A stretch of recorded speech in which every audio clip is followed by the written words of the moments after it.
안녕하세요. 말씀 묵상의 이광재 목사입니다. 하나님께서 여리고성을 점령하면서 약속한 대로 라합과 그의 가정을 구원해 주십니다.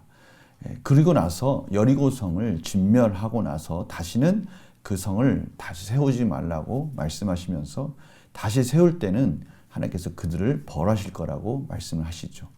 오늘 과정을 통해서 저희들이 한번 다시 라합의 구원에 대해서 같이 나누고요. 또 하나님께서 다시 세우지 말라고 말씀하시는 그 의미, 그것은 하나님의 심판에 대한 경고인데요. 이런 과정들을 통해서 또 우리 오늘 말씀을 통해 또 저희들에게 이 시대에 주시는 하나님의 메시지를 또 한번 적용하면서 또 오늘 하루 말씀으로 시작하는 그런 시간 갖도록 하겠습니다. 제가 기도하고 시작하겠습니다. 하나님 아버지 감사합니다. 오늘도 하나님께서 또 은혜를 주시려고 또 오늘 하루에 살 수 있는 힘과 능력과 또 말씀에 깨어있는 기준을 주시기 위해서 저희들을 말씀 가운데 인도하신 줄 믿습니다. 성령님 조명하여 주셔서 하나님의 말씀을 깊이 깨닫게 하여 주시고 또 우리의 삶의 능력이 되며 소망이 되게 하여 주시옵소서. 감사드리며 예수님의 이름으로 기도드립니다. 아멘. 제가 여호수아 6장 22절에서 27절 말씀을 봉독해 드리도록 하겠습니다. 여호수아가 그 땅을 정탐한 두 사람에게 이르되 그 기생의 집에 들어가서 너희가 그 여인에게 맹세한 대로 그와 그에게 속한 모든 것을 이끌어내라 하매 정탐한 젊은이들이 들어가서 라합과 그의 부모와 그의 형제와 그에게 속한 모든 것을 이끌어내고 또 그의 친족도 다 이끌어내어 그들을 이스라엘의 진영 밖에 두고 무리가 그 성과 그 가운데 있는 모든 것을 불로 사르고 은금과 동철기구는 여호와의 집 곳간에 두었더라. 여호수아가 기생 라합과 그의 아버지의 가족과 그에게 속한 모든 것을 살렸으므로 그가 오늘까지 이스라엘 중에 거주하였으니 이는 여호수아가 여리고를 정탐하려고 보낸 사람들을 숨겼음이었더라. 여호수아가 그때 맹세하게 하여 이르되 누구든지 일어나서 이 여리고성을 건축하는 자는 여호와 앞에서 저주를 받을 것이라. 그 기초를 쌓을 때에 그의 맏아들을 잃을 것이요 그 문을 세울 때에 그의 막내 아들을 잃으리라 하였더라. 여호와께서 여호수아와 함께 하시니 여호수아의 소문이 그 온 땅에 퍼지니라. 아멘. 오늘 본문을 보면 하나님께서 라합과 그의 가족, 친척들까지 그 약속한 대로 다 구원해 주시는 장면을 저희들이 보게 됩니다. 23절입니다. 그에 속한 모든 것을 이끌어내고 또 그의 친족도 다 이끌어내라. 부모와 형제뿐만이 아니라 친족까지 다 구원해 주는 장면을 저희들이 보게 되는 것이죠. 이 장면을 보면 사도행전에 보면 바울과 실라가 옥에서 하나님께서 그들을 풀어줄 때 간수장이 놀라서 스스로 목숨을 끊으려 하지 않습니까? 그때 이 바울과 실라가 예수님을 믿어라, 주 예수를 믿어라. 그러면 너와 너의 집이 구원을 얻으리라 라고 말씀하지 않습니까? 이 한 사람이 믿는다는 것, 한 영혼이 하나님께 돌아온다는 것, 이것이 얼마나 소중한지에 대해서 다시 한번 깨닫게 됩니다. 라합 한 사람이 그 정탐꾼을 숨겨주고 하나님을 전적으로 믿고 신뢰하고 매달리는 그 은혜 가운데 그의 형제 부모는 물론이거니와 그의 친족들까지도 그 집안에 있는 모든 자들이 다 구원받는 장면을 통해서 참으로 하나님의 은혜는 크시고 풍성하시기 때문에 한 영혼이 돌아온다는 것, 그것은 주변에 있는 많은 자들에게까지도 하나님의 구원의 은혜가 넘쳐난다는 것, 영향을 끼친다는 것, 선한 영향력이 나타난다는 것을 저희들이 알 수가 있는 것이죠. 오늘 본문과 같이 사실은 저희들에게도 똑같이 하나님의 구원의 은혜가 임하지 않았습니까? 저희들로 인해서 저희 가족과 친족들이 구원받을 수 있는 길이 열린 것입니다. 너무나 소중한 말씀이고요. 또 도전이 되는 말씀입니다. 오늘 그 이유가 25절에 이렇게 나와 있습니다. 여호수아가 기생 라합과 그의 아버지의 가족과 그에 속한 모든 것을 살렸으므로 그가 오늘까지 이스라엘 중에 거하였으니, 오늘까지라는 게 어떤 의미입니까? 이 기생 라합의 그 아들 이 보아스가 룻과 결혼을 하지 않습니까? 그 룻은 또 다윗의 증조모입니다. 그 대대에 이르러서 이제 예수 그리스도가 탄생하게 됩니다. 라합은 이러한 구원의 은혜 가운데 이스라엘 가운데 영원히 남아있는 그런 여인이 된 것입니다. 사회에서는 소외됐던 그 기생 라합이 이스라엘에게는 영원한 구원의 그런 족보에 오르는 놀라운 기적의 여인이 된 것이죠. 이 믿음이라는 것은 정말 끝도 없는 놀라운 소망과 가능성이 있다는 것을 또 한번 확인하게 되는 것입니다. 이러한 라합의 목소리는 지금 저희들에게도 울려 퍼지고 있지 않습니까?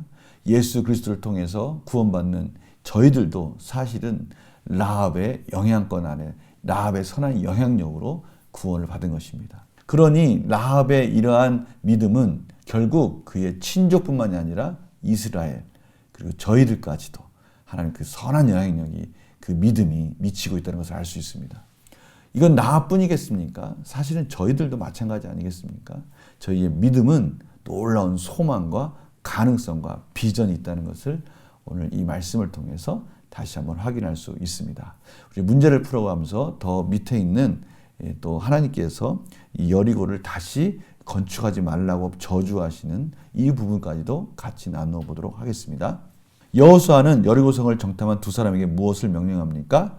22절입니다. 여호수아가 그 땅을 정탐한 두 사람에게 이르되 그 기생의 집에 들어가서 너희가 그 여인에게 맹세한 대로 그와 그에게 속한 모든 것을 이끌어내라. 두 정탐꾼, 라합을 잘 기억하고 있는 두 정탐꾼에게 그의 가족들과 함께 잘 구원하라고 지금 명령하고 있습니다. 여호수아가 여리고성을 점령한 후 맹세하며 저주한 내용은 무엇입니까? 26절입니다. 여리고성을 건축하는 자는 여호와 앞에서 저주를 받을 것이다.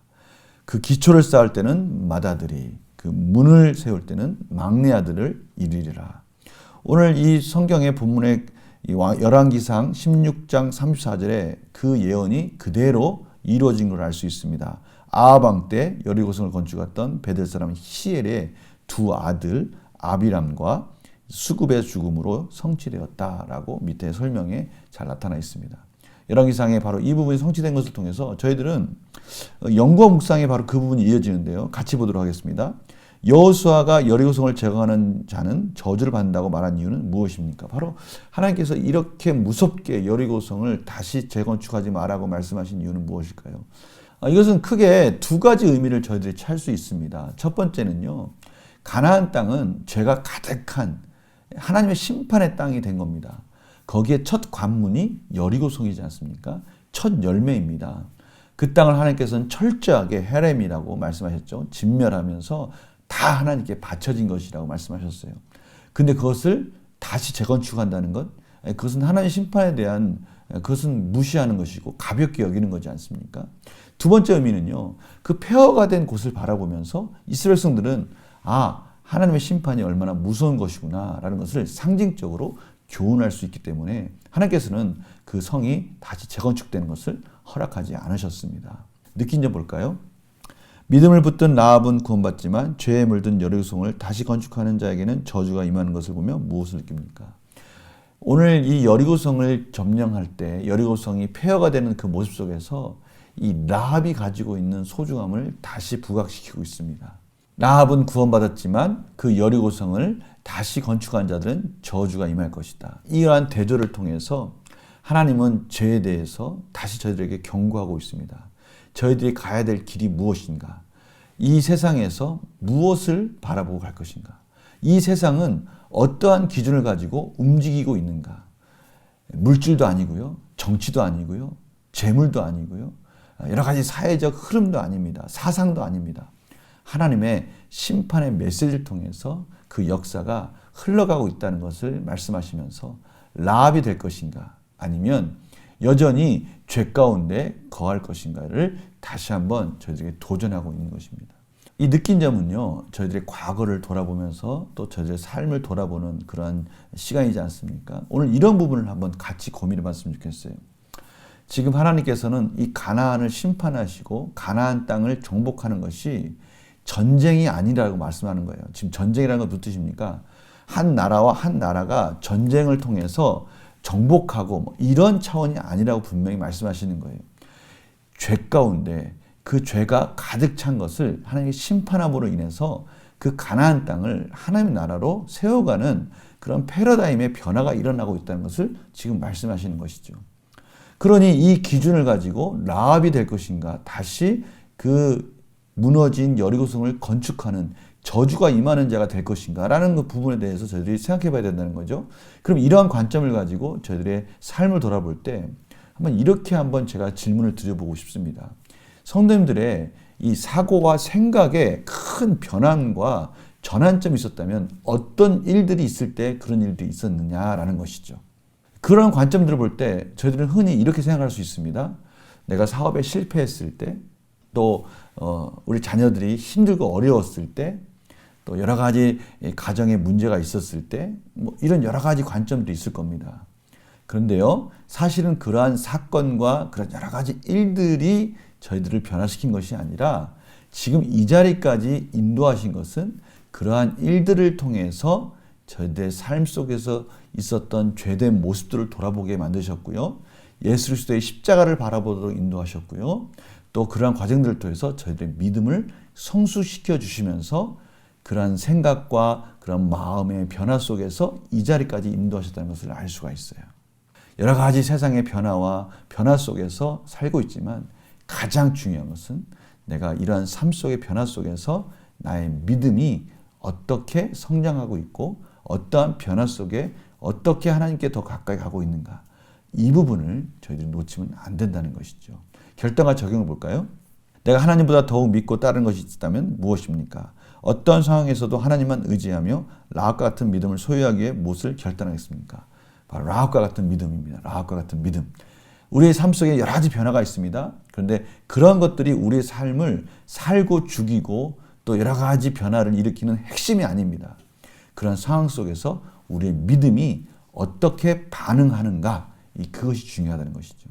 그런 믿음을 가지고 우리가 살아갈 때 하나님은 저희들을 더욱더 성숙된 믿음으로 삶의 변화 속에서 삶의 영향을 받는 것이 아니라 삶을 뚫고 나갈 수 있는 그러한 삶으로 저희들을 이끌어 주실 것입니다. 저희들의 관심은, 저희들의 집중은, 저희들의 삶의 중심은 하나님과 저희들과의 관계에 있다는 것을 잊지 않았으면 좋겠습니다.